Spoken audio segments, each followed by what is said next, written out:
Irmãos e irmãs caríssimos, neste mês da Bíblia, estamos meditando juntos, conhecendo juntos o livro de Jonas, um dos 12 profetas na relação da Bíblia hebraica.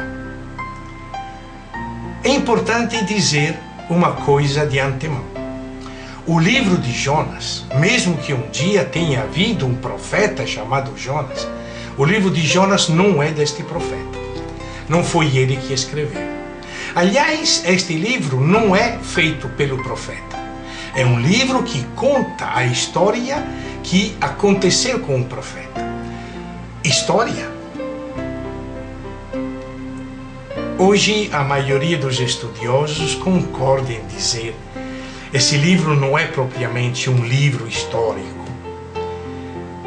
O que é narrado neste livro não é uma história. É uma parábola. É importante entender isso.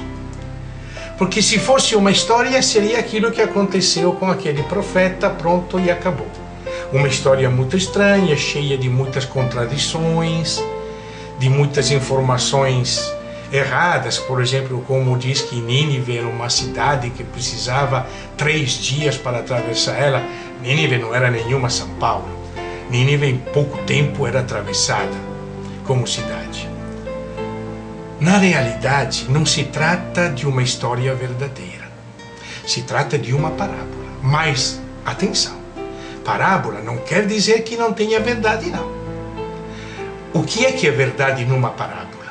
Não é a história, é o ensinamento. E este ensinamento é para todos os tempos, para todas as pessoas, é um ensinamento universal. Assim como a parábola do filho pródigo, Jesus usava muito esta maneira de falar com o povo em parábolas. A história de Jonas é uma parábola. Pega-se a memória de um profeta chamado Jonas, que aliás, desde o primeiro momento, foi um profeta que não acertou nada. Porque ele, segundo o texto que nós lemos da última vez, voltamos a lê-lo, dizia assim que o rei Jeroboão II restituiu as fronteiras de Israel desde a entrada de Hamat até o mar de Arabá, conforme a palavra de Javé, Deus de Israel, que foi proferida por seu servo Jonas, filho de Amati, o profeta que era de Gat-Ofel. Aquela profecia de Jonas, que o reino de Israel era do norte, o extremo norte, porta de Hamat, ao extremo sul, o mar de Arabá, na verdade, não funcionou, a não ser por pouquíssimo tempo.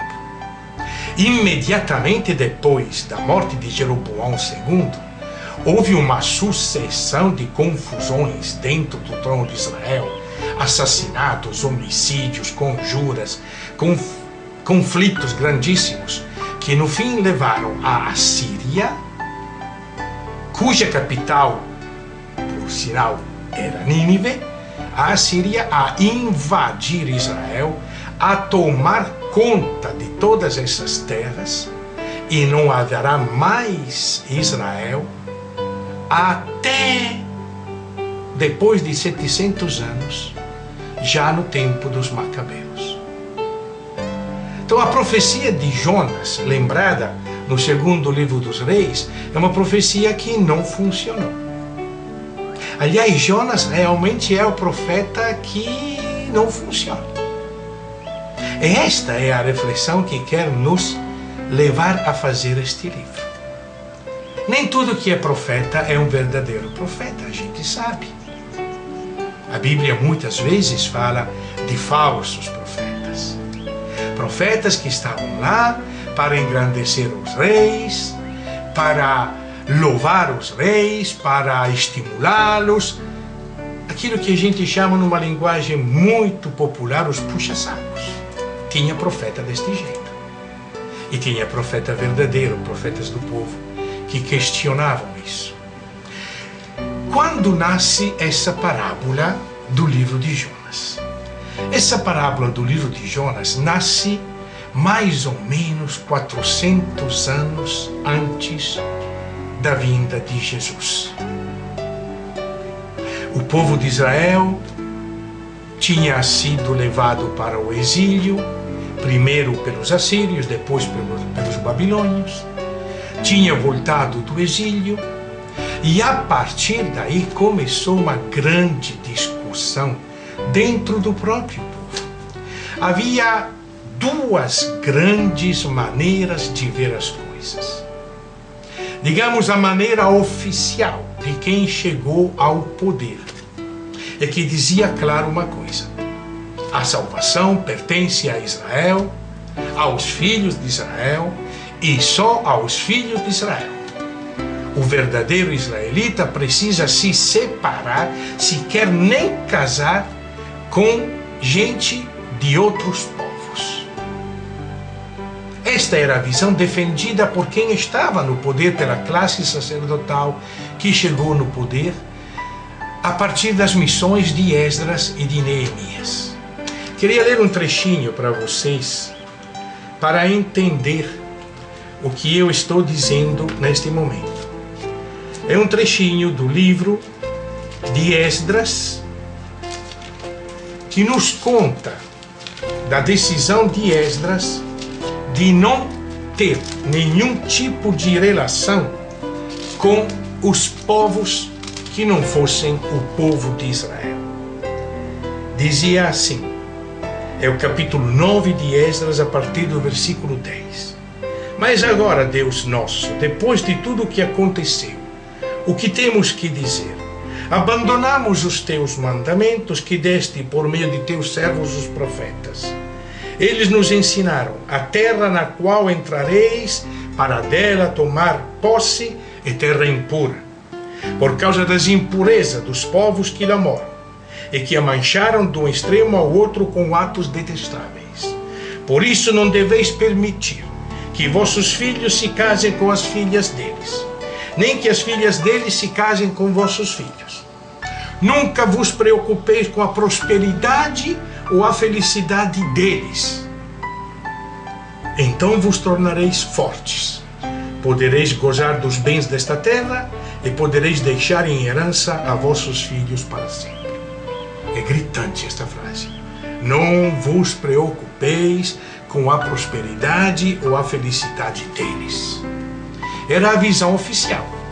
Israel era o povo salvo, os outros povos não tinham direito desta salvação, a não ser que entrassem a fazer parte do povo de Israel.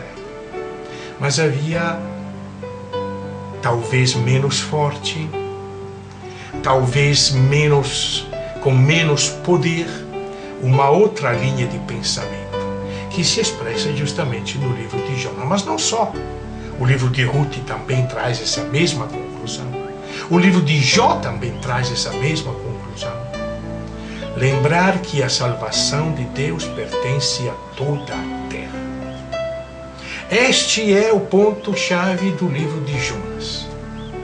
O pretexto do livro de Jonas. Quando alguém escreveu esta parábola, esta profecia, estava profetizando uma alternativa à ideologia dominante que fazia de Israel o único povo eleito, e todos os outros povos, as chamadas nações, deviam ser consideradas impuras e no fim dos tempos deviam ser destruídas.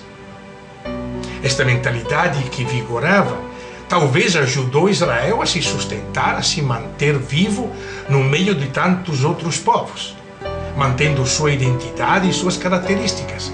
Mas não resta dúvida que podia ter uma vertente exclusivista, pelo qual os outros eram excluídos. Nós acabamos de celebrar o grito dos excluídos. Excluídos, neste caso, eram os não israelitas, eram os pagãos. E alguém profetizou. A profecia da parábola de Jonas vai nos deixar claro: Deus é Deus de todos aqueles que acreditam na possibilidade de mudar. Quem é o nosso Deus? Este vai ser o eixo do livro de Jonas. Qual é o rosto que nós damos ao nosso Deus? É um Deus julgador? É um Deus castigador? É um Deus retribuidor que te paga conforme tu faz? Ou é um Deus amor, um Deus misericórdia, um Deus de perdão? É o que vamos ver no nosso próximo encontro, quando tomaremos na mão diretamente o livro de Jonas e trabalharemos com ele. Até a próxima.